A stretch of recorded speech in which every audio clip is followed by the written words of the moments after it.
From KCRW in Santa Monica, I'm Claude Brodesser-Ackner, and this is The Business. So you still want to do the show business, and you think that you got what it takes? I mean, you really got to rap and be all that, and prepare yourself for the breaks. Check it out. This week on The Business, Jim Keyes spent the first half of this decade as the CEO of 7-Eleven stores.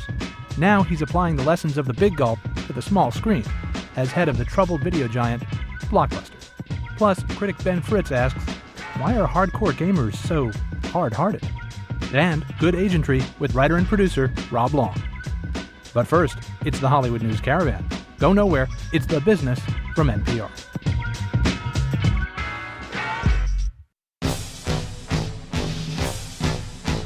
The music world was rocked by news last week that Apple's iTunes might just be considering a change from a la carte to an all-you-can-hear model. iPods would cost more, rumors are anywhere from $20 to $100 more, but you could listen to all the music you wanted at no additional cost. The Financial Times says it's true, Apple won't comment, and the record companies poo-pooed it. But if the deal does make, it would change everything. Think about it. Every song available on iTunes, more or less, free. There's a lot of negotiating that would precede such a deal, but if the labels are even considering Apple's entreaties, it would be an about-face in their sour attitude towards Apple. In other Apple-related news, blogger Nikki Fink noted the company's apology last week to iTunes Season Pass holders. Their subscriptions were shrunk by the recent writer's strike. If the season does end up with fewer episodes of your favorite show, Apple promises you'll receive a partial refund to make up the difference. Now, that could be an expensive precedent. Since the way things are going with Hollywood labor, there might be another strike in the near future.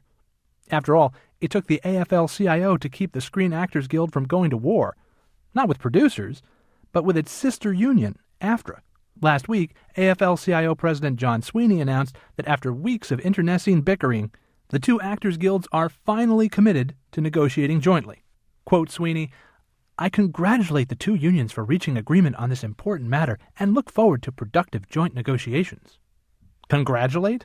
We'll congratulate them when they successfully negotiate a new contract, not for averting a civil war. Ay, Chihuahua.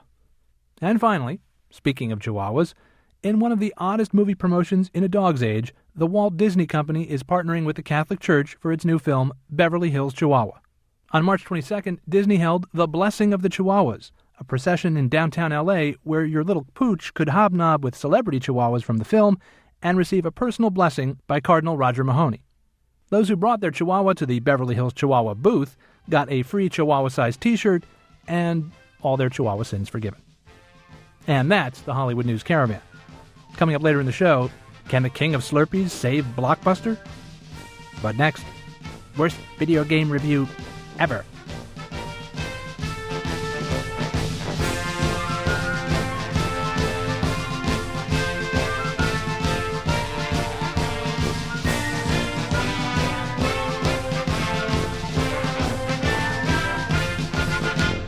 Video gaming grew 43% last year to become an almost $18 billion industry. You can bet that gaming will continue to be a hot topic on this program. Luckily, we don't actually review video games for a living, like Variety's Ben Fritz, who has suffered the slings and arrows of outraged gamers. Note that the emails and blog entries in the following piece are real. Alas, because this is radio, we couldn't quite capture the unique spelling and grammar in much of the correspondence. What an absolutely horrid little for brains this reviewer is. You're a failure at your job. You are an idiot. Welcome to my inbox, circa last November. It was just a few days after Daily Variety ran my review of Super Mario Galaxy, Nintendo's latest addition to its 20-year-old video game franchise, about a portly little plumber whose girlfriend keeps getting kidnapped by a talking dragon. I had been reviewing video games for Variety for about a year, and while I'd gotten my share of flack, none of it seemed particularly worse than what the paper's movie and TV critics face. Then, I published my review of Super Mario Galaxy. I praised the game's astoundingly original level design, but I wasn't too impressed with the story or the graphics. Plus, it seemed like they tacked on some pointless features to make use of the motion-sensing abilities of Nintendo's uber-popular Wii console. Almost immediately, I was under attack via literally hundreds of emails, blog posts, and website comments. Any editor at Variety reading this, please dispose of this ghastly little creature's services before he makes more of a mockery of your website. One anti-Ben Fritz story became the second most popular headline on the social news site Dig.com after garnering more than 1,600 votes. That was bad, but then the Mario fanatics noticed an ad for Nintendo competitor Sony on Variety's website. This probably is the most obviously paid-off sponsored by Sony piece of tripe I've ever had the displeasure of reading. Variety is nothing but an anti-Nintendo hate-monger that's getting paid by Sony to write these crap reviews. You might want to know that it's spreading around the important places on the internet where people understand bias, sponsorship, and weak journalism. You gave Mario Galaxy a bad review. How about you check the real game critics like IGN and GameSpot and all those? Read their review, then read yours. Next time, let a real critic review games on Wii, not some Sony-bribed guy. To a certain extent, of course, this is just the internet at work. Chris Kohler, editor of the video game section for Wired.com, notes that many game fans spend a lot of time talking to each other online. When people pick up on something on the internet now, they know how to get a reaction out of it. They can get thousands of people coming in and you know, piling on you. If that were the full explanation, though, every kind of critic would occasionally experience this kind of vitriol. But they don't. Joe Morgenstern has been a film critic for the Wall Street Journal for more than a decade. And what I love about this job is that I get lots of just conversational emails. There is, for the most part, a collegiality in the emails I get that I really enjoy. So what makes gamers so passionate, so cynical, so angry? Well, one condescending view is that they don't have much else going on in their lives. Another theory is that they're threatened by their hobby going mainstream. Millions of new people are becoming video game players thanks to what are known as casual games, like Guitar Hero and Wii Sports. Observers like Chris Kohler of Wired.com think some hardcore players are having a tough time adjusting. Gamers identify as being gamers, and suddenly something that was just for them, now they see grandmothers playing video games, and they get really upset. For those people, he adds, the worst thing you can do is criticize their favorite brand, like Nintendo. It's akin to telling a bunch of 12-year-olds that Harry Potter author J.K. Rowling is a hack. So does that mean that whenever I write an unpopular and possibly wrong-headed review, I'm doomed to an avalanche of self-esteem killing emails encouraging me to drop your position as a reviewer and a human being? Perhaps. But eventually, I'm betting that video game critics will start getting some respect. As more outlets outside of gamer magazines and websites start covering video games, our work could become more respectable. Then my experience might be a little bit more like Joe Morgenstern's. I never imagined for a moment that I'm rendering any ultimate truth about the goodness or badness of movies. I love the idea of just provoking a dialogue, and email has really enhanced that feeling for me. I won't hold my breath for a video game critic to be awarded the Pulitzer Prize. I don't even think gamers are going to lighten up on me anytime soon. For now, I'll just have to settle for small kindnesses. Like the guy who eviscerated me in an email, but then added, Sorry if I offended you in any way. For the business, I'm a horrid little for brains. I mean, I'm Ben Fritz. Ben Fritz is video game reviewer and tech reporter for Variety. He also produces allegedly funny videos for Comedy.com.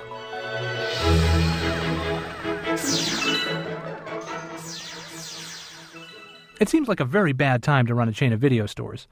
DVD sales were down last year for the first time since the invention of DVDs, and Netflix has taken a sizable chunk of the rental business. Digital downloads are the wave of the very near future, even though discs may live longer now that high-def DVD is going Blu-ray all the way.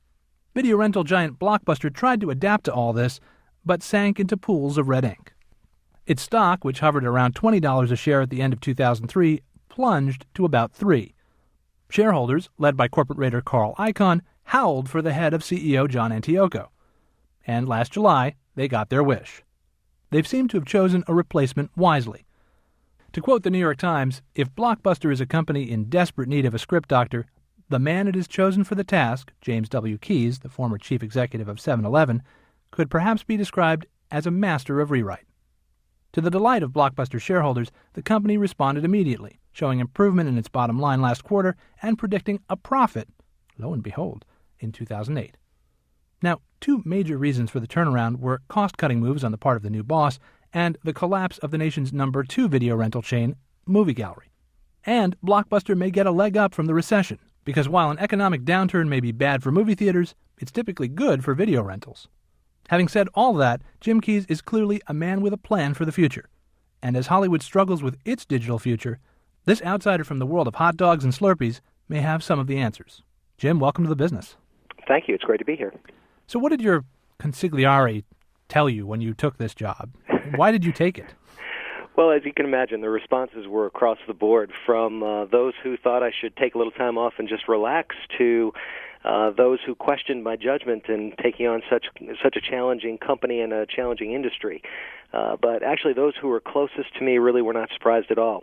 Mm-hmm. If I learned one thing in my business career and have a skill, I would say it was being able to embrace change. And here was a company that needed to change. I thought I had something to offer. So, how did Blockbuster get to be where it was when you got there? I mean, for people who don't know the company that well, stock price was maybe a fifth of what it had been. Lost $85 million last year. Lost money in 10 of the 11 last years. Why didn't Blockbuster respond more quickly to the changing market over the years, and what made you think you could turn it around? Well, Blockbuster is in a very dynamic marketplace, and the company did try to change. They actually made some bold moves, eliminating late fees, introducing total access, subscription DVDs by mail with free exchanges in the stores. So the company really can't be faulted for trying to keep pace with customers' change, but with every strategy comes three essential steps following that strategy, and one is execution, second is verification of results, and third is modification of those plans as necessary. So in our case, I think the verification of results came a bit late, and we heavily invested in some of these programs, didn't modify the programs as necessary, and the company found itself in a financial bind. So what did you learn at 7-Eleven that's helped with Blockbuster? Well, it's a very interesting parallel because when I first joined 7-Eleven over 20 years ago, their demise was also being predicted because of the huge influx of competitors from Exxon to Walmart, all offering convenience at lower prices. But I turned to the CEO, Jerry Thompson, whose father was the founder of 7-Eleven over 80 years ago, and he actually passed along his father's words and said, "Jim, convenience will never die. Products and services will come and go, but customers will always need convenience, and your job is to deliver what they want, when and where they want it." Interestingly, if you look at the entertainment marketplace, which Blockbuster is in, it's all about convenience, providing convenient access to media entertainment. So I think that's a terrific opportunity for Blockbuster to find ways to become more relevant and more convenient to the customer. Now, the number 2 movie rental chain, Movie Gallery, recently went bankrupt. And I'm wondering, were its sins the same as Blockbuster's? The entire industry has been challenged for quite some time. The natural response to an industry that is under attack from other sources, whether it's new channels or new competitors, is to use price as the vehicle to drive growth. And in this industry, when it's all about convenience and all about small stores and having those stores accessible to the consumer, the lower the price, the more difficult it is to maintain quality. For example, there's a direct trade-off between your ability to have the top new releases in stock and on the shelves on Friday and Saturday night, and the ability to offer a low price for that product. They don't go hand in hand. So when one makes that trade-off and sacrifices availability for lower price, the customer is ultimately affected. And I think we've seen that in the video store business traditionally. And then you've got an angry customer, because I just came in and I want to see Eddie Murphy in makeup or whatever, and you don't have it. It is one of the most fundamental elements of retail, being in stock on what the customer wants when they want it, and that is something that the entire industry has seen as a shortcoming, actually, for at least the last 10 years. So what are the lessons of Movie Gallery's near-death experience for Blockbuster? Well, the key, we think, for the store itself is to constantly change and to focus on the fundamentals. That most important fundamental, as I mentioned, being in stock on the new releases when the customer wants it. And in addition to that, we have to be able to find ways to challenge that customer and to offer them new and different ways to find media entertainment in the store. That could be through alternative content, exclusive opportunities, or even to provide other forms of media entertainment in the form of books or magazines or even music. If you're just joining us, we're talking to Jim Keyes, the chairman and CEO of Blockbuster. He took over the embattled video chain in July of last year and seems to have stopped the bleeding. So that's what you want to do going forward. But I mean, what did you do on day one when you walked in the door? What was the first order of business for you? The very first order of business was to correct the financial matters of the company. In fact, the first week of my joining the company, they announced that they had missed a bank covenant for the second quarter. So we had some severe economic challenges that needed to be corrected. Just so people understand, a bank covenant is basically you missed a bill, basically, right? I mean, that's sort of dealing with creditors. That's job one, right?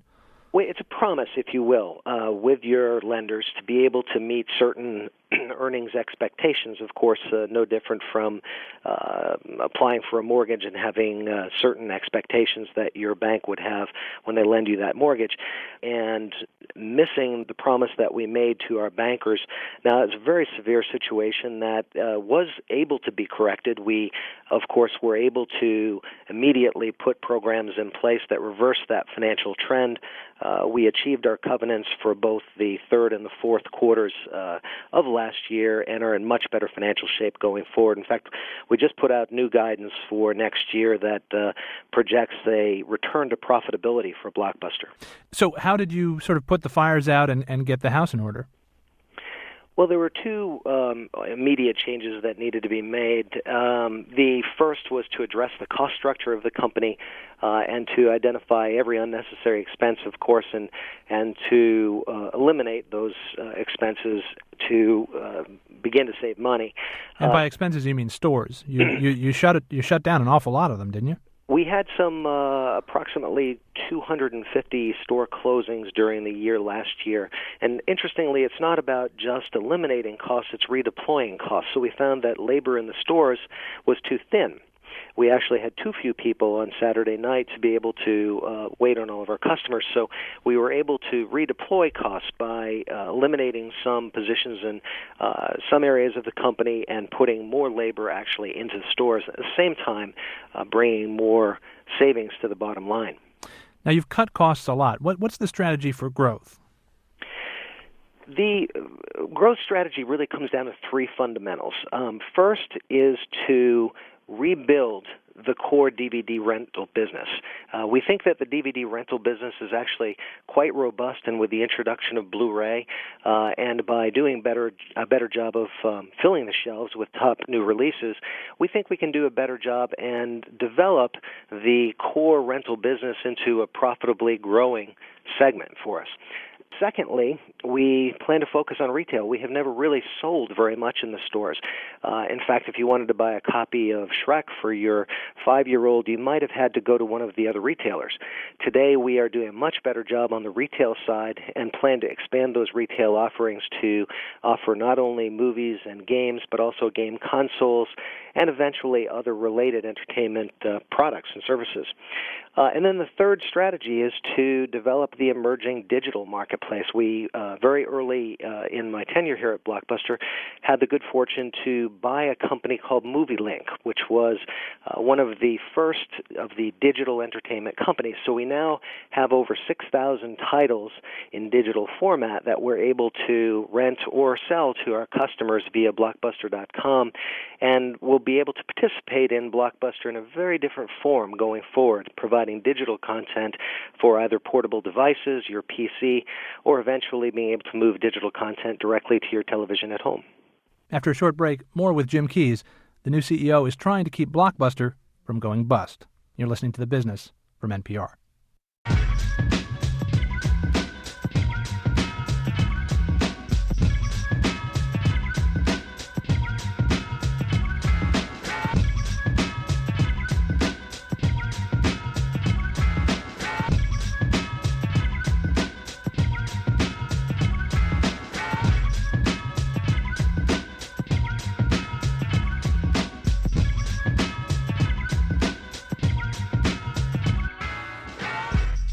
You're listening to The Business, and I'm Claude Brodesser-Achner. Jim Keyes took the helm of troubled video giant Blockbuster last summer and seems to have stopped the bleeding. But will the patient live? I want to ask you, Who's your biggest competitor today? Because you're describing a company that's changing in many ways into Best Buy. It's a company that's turning into a 7-Eleven and turning into sort of a video game store. So, I mean, who is your biggest competitor today? Well, interestingly, our competitor is not the corner video store that once was, whether it was Hollywood Video or Movie Gallery. And contrary to the belief that many people have today, Netflix is not our largest competitor. They compete with us on about 6% of our core business. But our largest competitor is probably Walmart or Best Buy, those who are in a much broader arena for offering convenient access to media entertainment. So who do you see as your competition, say, 5 years from now?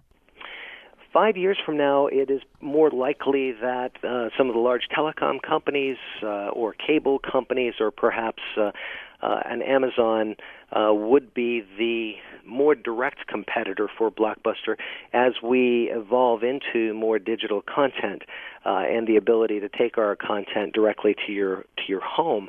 On the other hand, Blockbuster will always have a competitive advantage in our footprint of some 5,000 stores across the country. So the opportunity to have electronic distribution as well as physical distribution, we think, is a very unique characteristic of Blockbuster. And, frankly, it's one of the things that attracted me to this business. Might it be easier to just restart with a new brand rather than rebrand a company so identified with an old model? One of the unique opportunities that Blockbuster has, and one of the things that attracted me to the company, was that it is a brand known all over the world for media entertainment. My challenge in many ways is the same challenge that we have seen Coca-Cola go through over the years, or even Apple more recently, in redefining the brand so that it means more for the consumer. Apple was successfully able to redefine themselves from a computer hardware maker, PC maker, into an entertainment provider through the iPod and even a retailer through the Apple stores. And Blockbuster has that same opportunity. It's a very powerful brand, and building a brand with the kind of recognition that we have all over the world can take decades. We have that advantage to start. So our unique opportunity is to make this brand mean more to the consumer, make it more relevant, and I believe that we can transform the brand by transforming the relevance to the customer and the way we reach out to them for their daily lives. It seems like part of your job is resetting people's idea of what Blockbuster is and what investors can expect from Blockbuster. Do you think you can get Blockbuster stock back up to where it once was? I am confident that the company has a very bright future. In fact, the irony is I find it easier to change the customer's expectations than I do the shareholders' expectations. The customer is very resilient. If you're able to transform the environment and put new products and services in front of those customers, they tend to respond very quickly, and we're already seeing that in the stores. In fact, we had very favorable same-store sales results worldwide for the fourth quarter of last year for the first time in quite some time. The customer response ultimately will lead to the shareholder response because it will begin to reflect in our same-store growth numbers, our subscription growth numbers, and then ultimately in our earnings, which will translate into higher shareholder value. So I have to be patient, and I hope our shareholders continue to be patient as we reposition this business for a bigger and brighter future. So last important question. Sure. You going to keep the blue shirts? There are a couple of changes in the stores that are pretty dramatic. We're losing the yellow walls, and we're losing the blue shirts. The store staff has spoken.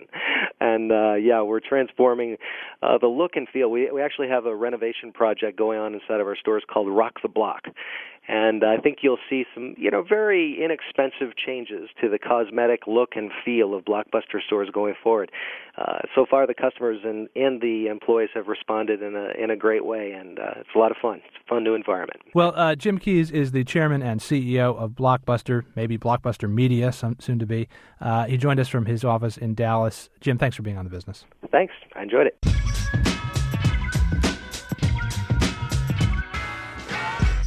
We finish our show with commentary from writer and producer Rob Long. True story. A writer in his late 50s who hadn't worked in a long, long time, but who at one point was very well paid and in demand, found himself facing what we'll call a typical Hollywood career ending number 3. Private school and college tuitions paid, barely, 401k plan, ransacked, home equity, tapped, savings dwindling, cars, one, supermarket, Ralph's, area code, 661. Look it up, it's Palmdale. So, with a month or two left before the house goes back to IndyMac and he starts to put baggies on the hands and heads off to Quiznos to make the subs, he calls his old agent and lays it out. Anything, man? Anything at all for me? Now, I promise, this story has a happy ending. Sort of. Now, his agent, who's represented him for almost 30 years, has in that time gone from young guy right out of the mailroom to major player in the business. And like a lot of agents, he's sentimental about his longtime clients, in that he still takes his phone calls. I don't know what I can do for you, he says to his old client. Most of the people in the business now have never even heard of you. It's been a long time. Also, I only work about 2 days a week now. Let me put you in touch with one of our young guys here. So the old agent calls in his assistant and says, look, do something for this guy. I don't know how. He actually isn't very good, never was, but do something. And if it works, I'll make you an agent. So the young assistant calls the old writer in for a meeting. Bring everything, he says, every script, every idea, every notion, everything. Bring it all in, which the writer does in a giant carton. Remember, it's 30 years worth of material. And the assistant sifts through the piles and, it's all pretty bad, but the assistant discovers an old spec feature script of the writer's never sold that's basically a version of a script that was just bought by a major studio and which is on the fast track to production. Now, the young assistant knows that that studio will pay a lot for the script just to take it off the market, just so no other studio beats them to theaters with a similar project. So, the assistant then calls all of the studios, ostensibly for his boss, and tells them this: a veteran client of the agency, a guy rich and retired, an artist, has written a wonderful feature script. And then he tells them the basic premise of the script and to expect it by messenger on Friday and to be prepared to make an offer on Monday morning. Now, the studio with the similar project instantly freaks and offers, script unread, a lot of money to take it off the market. No deal, says the assistant, pretending to speak for his boss. Our client is a veteran. He's an elder statesman. He's too rich to let you buy his script and bury it. I mean, this guy is not motivated by money. So they offer more money, a lot more, and an additional 2-script deal besides. And suddenly, the old writer is motivated by money. And that's the happy ending. The assistant is promoted to agent. The writer gets to keep his house and health care. Everybody wins. All right, I'll tell you the real ending of the story. The writer does take the money, but he forgets the second part, which is the and run part. He takes the money and stays. He moves back to the 310 from the 661. He gets the BMW 7 Series. He hires an assistant. He interprets his last-minute save, third act, Deus Ex Machina, one-time only get-out-of-jail-free card as his comeback. And he spent the past 2 years and most of the money trying to do just that. I don't know, maybe it'll work. It all depends on how resourceful and aggressive his agent's assistant is. True story. Writer and producer, Rob Long. And that's The Business. Matt Holzman produced and edited today's program with production assistance from Ray Guarna. Our associate producer is Darby Maloney. You can listen to this or any past program online anytime at kcrw.com/thebusiness. You can also podcast the show on KCRW's site or through iTunes. Our email address is thebusiness@kcrw.org. Business is produced by KCRW Santa Monica and distributed by National Public Radio. I'm Claude Brodesser-Ackner. We'll see you next week on The Business.